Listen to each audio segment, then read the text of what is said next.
गुरुजी, मुझे किसी से प्रेम हो गया था, लेकिन सामने वाले का कुछ दिन बाद पसंद बदल गया और मुझे धोखा प्रेम दिया। जानते हो किसे कहते हैं? तो कह दिया प्रेम हो गया। स्वार्थ बोलो, मोह बोलो, प्रेम की बेइज्जती मत करो। प्रेम शब्द की, प्रेम विशुद्ध होता है, अपने प्राणों की बाजी समर्पित करके अपने प्रीतम को रिझाने के लिए होता है। यहाँ एक दूसरे के शरीरों पर आकर्षित होकर के काम भोग की वासना, स्वार्थ को आप कहीं प्रेम शब्द से संबोधित मत कीजिए। जहां स्वार्थ में ठेस पहुंचती तो दिखाई देता है तुम लोगों का क्या हालत होती है एक दूसरे की। प्रेम है ये। प्रेम का स्वरूप जानते हो क्या है? तभी मना करते हैं कि जो नई अवस्था के बच्चे हो, अभी पाणी ग्रहण संस्कार हुआ, अपने जीवन का नाश कर रहे हो, इसके बाद समझते हो हम प्रेम कर रहे हैं, ये हमारा कर्तव्य है। ये तुम्हारा कर्तव्य है। इस समय व्यायाम करके या अपने धर्मानुष्ठान के द्वारा अपने ब्रह्मचर्य को ठीक करते हुए, इंद्रियों को सदमार्ग में विद्या अध्ययन के द्वारा विनय आदि सद्गुण प्राप्त करते हुए, राष्ट्र सेवा या भक्ति भावना या अपने माता पिता की सेवा, उत्तम कार्यों के द्वारा धन को, इसमें बुद्धि लगानी चाहिए कि इसमें लगानी चाहिए। आज शासन ही तो हट रहा है, ना धर्मशास्त्र का शासन मान रहे हैं, ना माता पिता का शासन मान रहे हैं, तो क्या समझ, यही दुर्दशा हो गई। दुर्दशा यही हो रही है, यही दुर्दशा हो रही है। फिर आगे जानते हो क्या करोगे? इस शरीर को नष्ट करने की सोचोगे। मर्जी वही लिखा है। हाँ, वही लिखा कि हम पहले बता रहे हैं। जब पापाचरण करोगे, व्यभिचार प्रवृत्तियों में उतरोगे, अभी तुम्हारी क्या अवस्था है? ये अवस्था तुम्हारी व्यभिचार करने की है कि ब्रह्मचर्य से रह करके विद्या अध्ययन करना, सतमार्ग पर चलना, इसके लिए है। फिर इसके बाद डिप्रेशन आ जाएगा और फिर इसी भाव में आ जाओगे। बच्चा, अभी अवस्था अनुशासन में रह करके जीने की है। अब आज हमारी परंपराएं ही नष्ट हो रही, गुरुकुल ही नहीं है, वो मर्यादाएं ही नहीं है जिससे हमारे बच्चे जान पाए कि हमारा जीवन किस मार्ग में चलने से मंगलमय होगा। ये अवस्था है ब्रह्मचर्य नाश करने की। बहुत नुकसान हो गया गुरुजी में ये। आज से समझ जाओ बच्चा, आज से समझ जाओ। अब लो नशानी अब ना नसयो, कोई नहीं, शांति से। हमसे फिसलन हो गई, हमसे गलती हो गई, उसको संभालो। अब उसको इतना दिमाग में ना ले लो कि आप डिप्रेशन में पहुंच जाओ। आप शरीर नाश के विषय की बात सोचो। गलती सबसे हो जाती है, मार्ग में चला जाता है, कभी त्रुटि हो जाती है, ये बहुत बड़ी गलती है। क्योंकि इस समय ये गलती करने का अवसर नहीं है।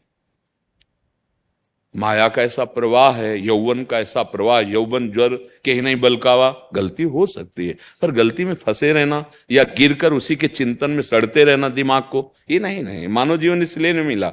सत्संग करो, स्वाध्याय करो, विवेक प्रकट करो बुद्धि में, और तत्काल उसको काटना सीखो, आगे बढ़ो। नहीं, मन तो ऐसा फंसा देगा, जीवन जेल में बने रहोगे।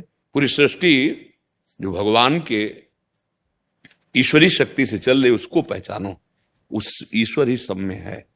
स्त्री पुरुष के वस्त्र हैं, ये पोशाक हैं, ये धर्म का पालन करने के लिए पाणी ग्रहण संस्कार करना, बच्चे उत्पन्न करना, उनका पालन पोषण, ये धर्म के लिए। और जो धर्मो रक्षति, तो रक्षिता धर्म उसकी रक्षा करता है, और धर्म से चलने वाले का परिणाम आखिरी मोक्ष होता है। बीच में अर्थ और काम है, धर्म अर्थ काम मोक्ष, वो परिणाम आप कोई सुनना ही नहीं चाहता। छोटे छोटे बच्चे नशा कर रहे हैं, नाना प्रकार के अस्त्र क्रियाओं के द्वारा वीर का नाश कर रहे हैं। ब्रह्मचर्यहीन जीवन क्या जीवन? गंभीर बनो, विश्वास करो, भगवान बड़े कृपालु हैं। कितना भी कोई गिर जाए, हमारे प्रभु पिता के समान उसको दुलार करते हैं। ये बातें तो बिल्कुल जो लिखी है ना तुमने, तो ये बिल्कुल सोचना मत। तुम अच्छे बन जाओगे, तुम महान बन सकते हो। एक से एक पतित वैश्यागामी भगवत प्राप्त हो गए, तो तुम तो अभी बच्चा हो।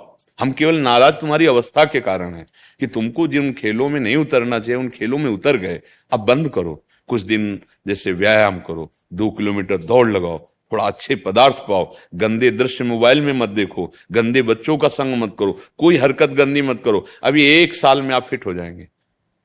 जो धातु है उसको घर्षण क्रिया से गर्म करना या गंदी बातें देख करके, एक मनोवाह नाड़ी है, वो पूरा जैसे दही से मंथन करके मक्खन निकाल देती है, ऐसे रक्त में समाये हुए सप्तम धातु को निकाल देती है वो। चाहे वो स्वप्न दोष कहो उसे, या फिर ऐसे स्वाभाविक। अगर आपका चिंतन एकदम गलत हो जाएगा, तदात्म हो जाएगा, तो नष्ट हो जाओगे, मतलब आप नहीं रोक पाओगे। आप अपना पहले चिंतन संभालो। गंदे दृश्य देखना, गंदे बच्चों का संग करना, गंदी बातें सुनना, फिर क्रियाओं पर दृष्टि डालो। कदापि ऐसी गंदी क्रियाएं नहीं जो आपको इस दुख में पहुंचा दे, तो बिल्कुल ऐसा नहीं, ठीक है ना। 2 किलोमीटर रोज दौड़ो, थोड़ा दंड बैठक मारो, शुद्ध व्यायाम। थोड़ी देर बैठकर, अगर पद्मासन में बैठ जाओ, नहीं आता बैठना, तो ऐसे सुखासन में बैठ जाओ, थोड़ा प्राणायाम करो। जो योगी महापुरुष जन शिक्षा देते हैं वो स्वास्थ्य के लिए बहुत लाभदायक है। प्राणों का जब संशोधन होता है तो हमारे सोए हुए जो अंग हैं वो जागृत होने लगते हैं, हमें ज्ञान